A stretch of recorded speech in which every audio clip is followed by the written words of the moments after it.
Confused kids, crazy parents. The left took a major blow this week and nobody's talking about it. So we're going to talk about it here. The Supreme Court of the United States delivered a serious blow to the radical left trans movement this week.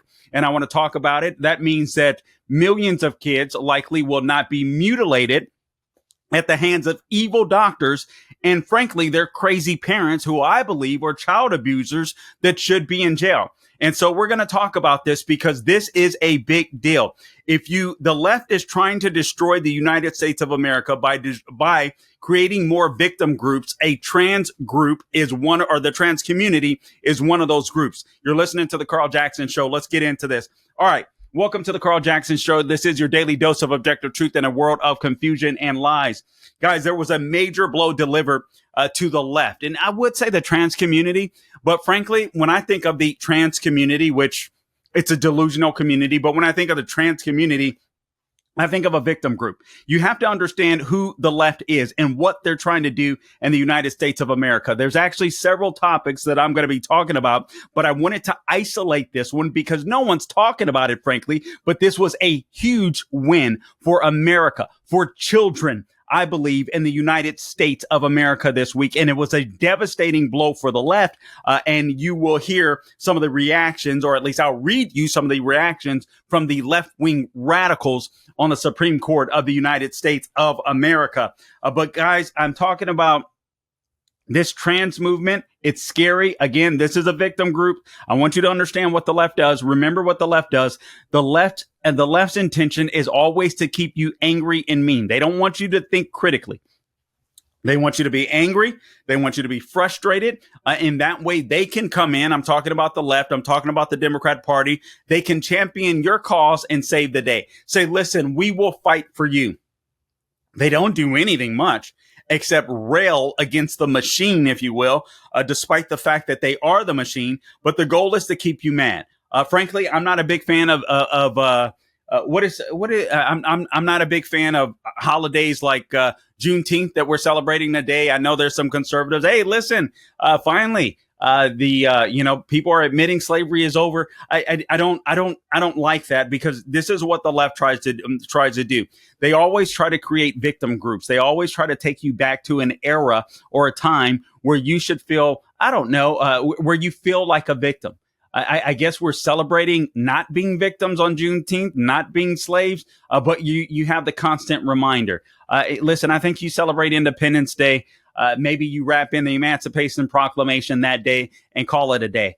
This is absolutely insane to me. But trans groups, LGBTQ, women, even though the left doesn't seem to understand what a woman is nowadays, but it used to be a major voting bloc, actually still is when it comes to liberal white women and black women, black liberal women, for the Democrat Party. Those are huge blocks for them, but they always try to create groups.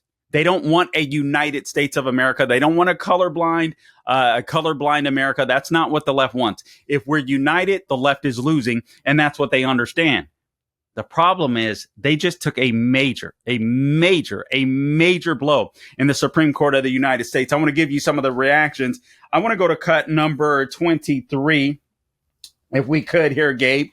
This is a person lamenting. I believe this is a female pretending to be a male that's had a surgery that's now an attorney, if I'm not mistaken. But here it is. This is from MSNBC, cut number 23. Please, Gabe. To the LGBT and HIV Project, the ACLU, and joins me now. It's good to have you here. I can imagine this is a pretty intense day. It is an intense day, and it's intense to watch my clients talk about their experience as parents. And you and I are both fathers, and I think we, as many other parents, have had the experience of sitting in our doctor's office with our child and our doctor and making decisions together about what our children need. And what this case is about at its core is that Tennessee lawmakers came into that doctor's office and decided they know best and displaced that careful, reasoned judgment of those parents and in Tennessee. And that is unimaginable and should be unimaginable for any parent. I would lose my mind. Yeah. I find it so, what an invasion of this sacrosanct thing of getting your kid medical care or psychological, whatever care it is, that the government is going to tell you can't do it. And I think the reality to here, too, is as with all parents and as with all serious medical needs, they grappled with it for a long time and did their own research and talked to doctors and talked to experts. And then finally, they come to a conclusion based on the recommendation of doctors, based on their own research, based on watching their child deteriorate. And then they get this medical care. They watch their child improve. That feeling of seeing your kid come back, and the government comes in and says, no, we're taking this away. And that is what today the Supreme Court greenlit in their 6-3 decision in Scrimeti. There's a question in Scrimeti, which is the name of the decision, 6-3. It's the sixth conservative. Okay, so this is Chase Strangio. If you didn't pick up on it, Chase Strangio is a chick pretending to be a dude. And apparently Chase Strangio doesn't believe that the government should step in when a child is being harmed. That's funny to me, because I do believe that's what law enforcement is for. I do believe that's what the government is for. If you have a child that's being abused, that's a victim of abuse, you step in to save the day. That's what the law is for, quite frankly. And we should be protecting our children. Guys, it's sick to me that you have people like this crazy parent. And yes, I'm sorry, I'm not playing this delusional game that men can be women and women can be men. I'm not going to participate in your fantasy. There is a such thing as objective truth. I'm not here to hurt your feelings. I'm here to tell you the truth. I'll let you grapple with your own feelings. But what you don't have the right to do is take a confused child and mutilate that child. Screw you. I'm tired of this crap. I'm over this nonsense. I'm tired of people playing this game, participating in this game where we're trying to normalize abusing and mutilating children. That is sick and it is evil. And everyone thought that it was until it became a political football just a few years ago. I'm done with this nonsense. And apparently, thank God, so is the Supreme Court of the United States. Hot tip, Epic Times, 5 takeaways from the Supreme Court decision on gender-affirming care. So here's the summary. The Supreme Court has issued a major decision upholding Tennessee's ban on so-called gender-affirming care. Gender-affirming care. Why the heck do we need to affirm someone's gender or sex? I hate using the term gender because the left invented that term. And God's the honest truth. All right. I believe it was a black female professor, if I'm not mistaken, in academia that invented the term gender because they wanted it to be flexible, biological sex. And I'm sorry, it simply is not. It's really as simple as that. So Tennessee's ban on gender affirming care will hold, or is being upheld by the Supreme Court. So now this decision again upholds Tennessee's ban on so-called gender affirming care, such as puberty blockers, cross-sex hormones for minors. Its decision, this occurred on June 18th, will likely influence how states craft legislation and how other gender-related cases unfold in the legal system.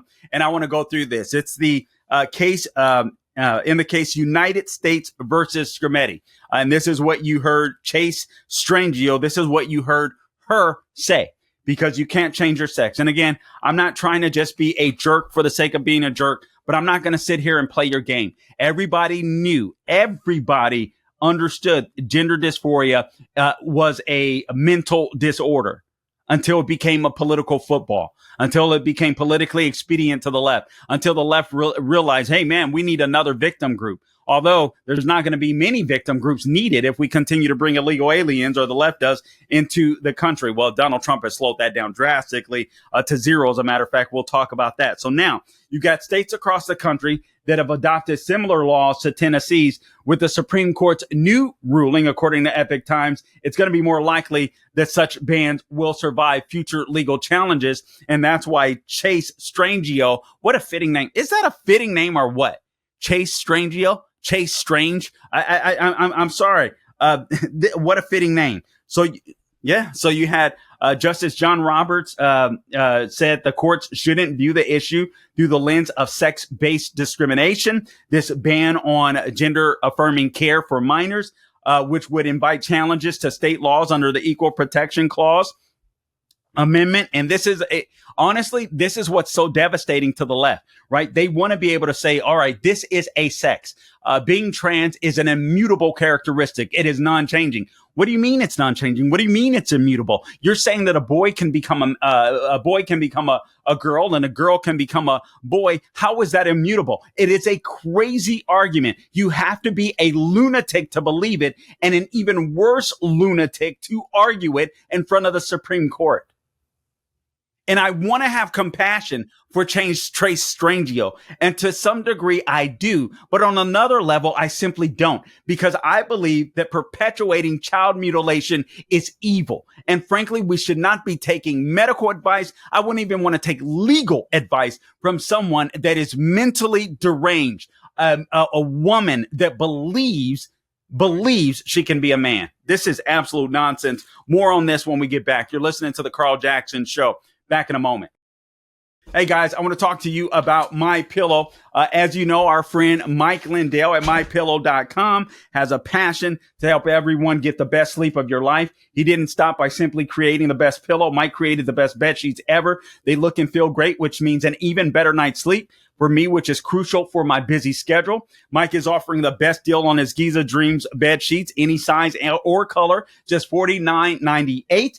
That's right. You can even get queens, kings, split kings, cow kings, any size, any color, just $49.98. Order now, because when they're gone, they're gone. Also, for a limited time, when your order is over $100, you'll receive $100 in free digital gifts. All right. So call 1-800-858-0263. Use the promo code Carl. That's 1-800-858-0263. Use the promo code Carl. Go to mypillow.com. Make sure you use the promo code Carl, por favor, for the amazing offer of $49.98 on the Giza Dream Sheets, any size, any color. That number again, 1-800-858-0263, promo code Carl. All right. So welcome back. All right. So now remember what I was saying before we went to the break. So John Roberts said that courts shouldn't view the issue through the lens, speaking about this case, this Scrimeti case, through the lens of the sex-based discrimination, which would invite challenges to state laws under the Equal Protection Clause of the 14th Amendment. That highly upsets the radical left, not just the trans movement, because they wanted to be able to say that being trans is an immutable characteristic. This blows a hole in it. This is all about age. The state law here, John Roberts argued, forbids gender-affirming medical care based on the age of the patient as opposed to the patient's sex. Now, what does that do? That also gives a youngkin an opportunity to escape his crazy or her crazy behind parent. I am convinced. Let me just say this. I am convinced that when it comes to, actually, I know a case. I'm convinced that the parents are crazy and they are, projecting their craziness onto their children. Kids go through stuff. Kids go through puberty. Kids have weird thoughts. I'm not saying that some kids may not have feelings of, homosexuality or stuff like that. But kids thinking, kids might think they're a dragon or a dinosaur when they're younger. They think of weird stuff. And then when they're going through puberty, they think of all types of things. But we never say, you never make permanent decisions for kids when they're kids, because they're going to grow out of stuff. I am convinced, frankly, that parents of these kids are the ones that need to go through a psychological evaluation. I know. I mean, I literally, I can't say any names here, but I literally know someone that went through this. This woman that was taking her child through this, her son, acting as if her son wanted to be a boy or a girl. And so this boy would go to school dressed as a girl, but when he spent time with other family members, he said he didn't want to do it, but his mother was insistent. And once he got a little older and courageous enough to stand up, he said, I don't want to do this. It was her. And I'm convinced that's what happened so many times in these cases. Here's a quote from the Supreme Court of the United States. And this is a good thing, because now states could and will likely enact laws that are going to shield minors from mutilation at the hands of doctors. I can't believe I have to say that, but that's the case. Here's what the Supreme Court said. I'm quoting here. Tennessee determined that administering puberty blockers or hormones to minors to treat gender dysphoria, gender identity disorder, or gender incongruence carries risk, including irreversible sterility, increased risk of disease and illness, and adverse psychological consequences. The legislature found that minors lack the maturity, to fully understand these consequences. That many individuals have expressed regret for undergoing such treatments as minors, and that the full effects of such treatments may not yet be known. That's just common sense. Kids want to do things. They don't understand the ramifications. They don't understand that, in 2 years, they might feel completely differently than how they feel now. They don't get that. This is insane. Your brain isn't even fully developed until you're 25. And yet we're going to allow kids to cut off their body parts. Are you crazy? How did this become a thing? This is one of the most evil things that exist in the United States of America, as far as I'm concerned. It's insane to me. It is insane to me. I want to do this. If we could real quick, Gabe, let's play a clip. Clip number 22. Yeah, that's true. Same as that's why we don't baptize babies. For those of us that are, in the Christians, evangelical Christians, I don't believe in baptizing babies, and it's a good point, Gabe. I mean, because they're babies. They don't know what they're getting into. Are they really following Christ? Are they really, saved? These are decisions that people make when they're older. All right, let's play cut number 22 real quick. And I want to go through some of the things that the justices argued, including Amy Coney Barrett, who I got to admit, I've been pretty harsh when it comes to Amy Coney Barrett. And frankly, I think rightfully so at times. But she really got it right on this one. But before we go there, let's play cut number 22 real quick. Por favor, Gabe. The Supreme Court has upheld Tennessee's ban on gender-affirming care for transgender minors. It's being called a stunning setback to transgender rights. The justice's decision effectively allows state governments to roll back protections for transgender people. Another 26 states have laws similar to the one in Tennessee. Okay, so again, this is a major setback. And this is what that's what you just heard. A lower court had expressed concern about whether the Tennessee law discriminated based on transgender status. Transgender status. The majority opinion, however, seemed to give states an edge in opposing that type of argument in the future. That's because the Supreme Court said that the law didn't classify individuals based on transgender status. Transgender status. This is what Chase Strangiel and people like her were arguing. In a June 18th Supreme Court decision, Chief Justice John Roberts noted that about 1.6 million Americans over the age of 13 identify as transgender. They identify. That's 1.6 million people. That's fewer than 1% of the population. That's about a 0.5% of the population. This court has not previously held that transgender individuals are a suspect of quasi-suspect class. In this case, in any event, does not raise that question, John Roberts said. Alito disagreed on this point, saying he was, quote unquote, uneasy with the majority's analysis of the claim that the state law unconstitutionally discriminates. And I'll get more into that momentarily. He said, actually, let me just read it now. He said he would object to that line of reasoning, quote, because neither transgender status nor gender identity should be treated as a suspect or quasi-suspect class. You have Amy Coney Barrett. Justice Clarence Thomas said that classifications arising out of transgender status should not be subject to a heightened form of scrutiny. And then you got liberal justices that strongly agreed. You got the regular three. You got Ketanji Brown Jackson, who shouldn't be on the Supreme Court. Sonia Sotomayor, that shouldn't be on the Supreme Court. Elena Kagan, who is a leftist, but frankly, she is smart. I give it to her. We're divided on some legal issues, but they agreed that the majority erred in saying that Tennessee law shouldn't face a tougher standard of review in courts. Sotomayor, in particular, used strong language, writing, quote, by retreating from meaningful judicial review exactly where it matters most, the court abandons transgender children and their families to political whims. In sadness, I dissent. In sadness, she dissents. No, it should be a matter of law. I don't care about your freaking feelings, Sotomayor. And frankly, I think you're just as disgusting as the parents that are abusing their kids. Later in a passage, not joined by Kagan because she's the smart one, Sotomayor and Jackson said the court, quote, refuses to call a spade and obfuscates a sex classification. It's insane. Kagan said she avoided joining that section of the dissent because she had no view on how Tennessee's law would have gone.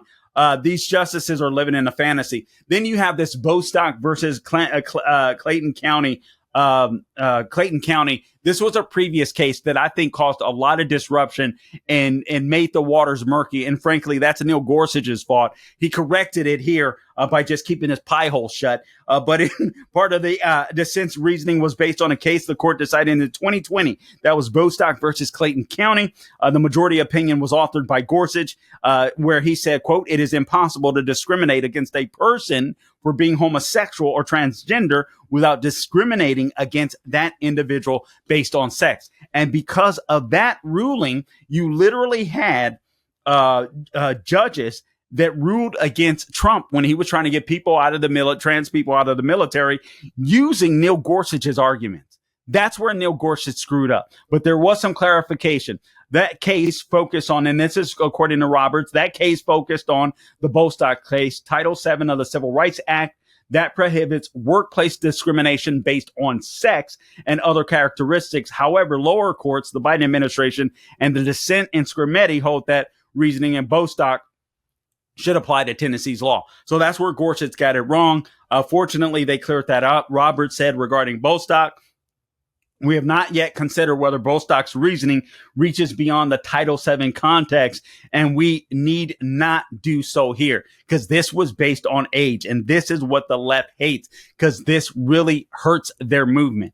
Now kids can make decisions for themselves. Doctors and parents can't mutilate children. I believe more states will eventually follow. Questions remain, however, about gender and the law. Sotomayor presented a bleak outlook.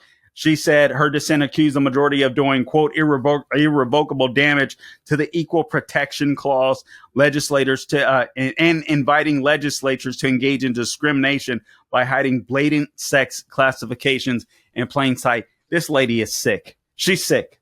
Honestly, Barrett says transgender status not entitled to a special consideration. This is where Amy Coney Barrett, actually both Alito, I believe it was Alito or was it Thomas and Barrett, came in and said, and Barrett deferred she said transgender status, quote unquote, deferred from race and sex, and that it did not contain the same type of immutable characteristics as those other two categories, race and sex.